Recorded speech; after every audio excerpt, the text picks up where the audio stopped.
हालांकि वह महिला पहले ही राक्षसों से भरे उस छोटे से कस्बे से भाग निकली थी, फिर भी वह वापस जाना चाहती है क्योंकि उसके परिवार के लोग अब भी वहां फंसे हुए हैं और क्योंकि वह अकेली व्यक्ति थी जो उस कस्बे से जिंदा बाहर निकली थी, उसे और सुराग ढूंढने होंगे ताकि बाकी लोगों को भी बचाया जा सके।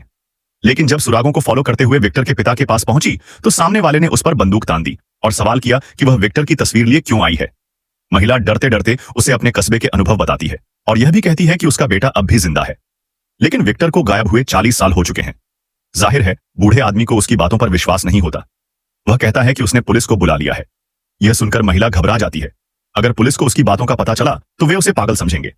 वह जितना भी समझाने की कोशिश करती है सब व्यर्थ लगता है। लेकिन जब वह जंगल के भीतर बने लाइट हाउस का जिक्र करती है तो बूढ़े का चेहरा अचानक बदल जाता है। ऐसा लगता है जैसे वह भी उस रहस्य को जानता है। इसी बीच बाहर दरवाजे पर जोर जोर से दस्तक होने लगती है। महिला समझ जाती है कि पुलिस आ गई है। वह बूढ़े से मिन्नतें करती है। अंततः बूढ़ा उस पर भरोसा कर लेता है और पुलिस को कुछ नहीं बताता। इसके बाद वह महिला को एक तहखाने में लेकर जाता है। वहां का दृश्य देखकर वह स्तब्ध रह जाती है। पूरा तहखाना अजीबोगरीब नक्शों और कस्बे के रहस्यों से भरा होता है। बूढ़ा बताता है कि उसकी पत्नी के गायब होने से पहले वह अक्सर अजीब सपने देखा करती थी और उन्हीं सपनों के चित्र उसने बना रखे थे। उन चित्रों में वही लाइट हाउस भी है जिसका जिक्र महिला कर रही थी। बूढ़ा बताता है कि उसकी पत्नी खुद को चुनी हुई कहती थी, जिसे लाइट हाउस जाकर वहां फंसे बच्चों को बचाना था। ऐसा करने से ही वह मुक्त हो सकती थी और उससे पहले भी कई लोग चुने गए थे, लेकिन कोई भी सफल नहीं हुआ। उधर डिप्टी पुलिस एक लड़का और एक और साथी उस महिला की तलाश कर रहे थे। तभी उन्हें बहुत सारा खाना मिल जाता है। जब पूरे कस्बे में खाने की भारी कमी है, ये खाना बहुत बड़ी राहत है। वे दोनों तुरंत खाना लेकर कस्बे लौटते हैं। लेकिन हैरानी की बात यह है कि ये खुशखबरी सुनकर गांव वाले खुश नहीं होते। वे सब उन्हें अजीब नजरों से देखने लगते हैं।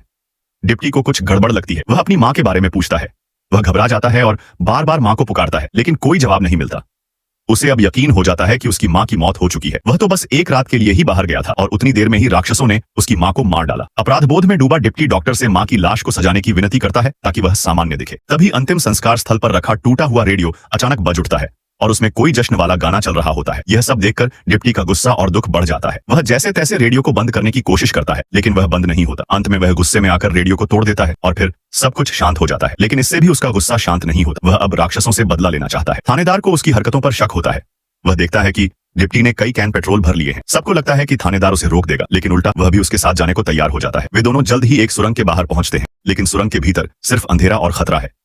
अगर वे अंदर गए तो पूरा कस्बा संकट में पड़ सकता है। लोगों की सुरक्षा के लिए डिप्टी रुक जाता है, लेकिन थानेदार रुकने को तैयार नहीं होता। वह कहता है कि जब तक ये राक्षस जिंदा है वह पीछे नहीं हटेगा। अब उसकी बारी है उन्हें सबक सिखाने की।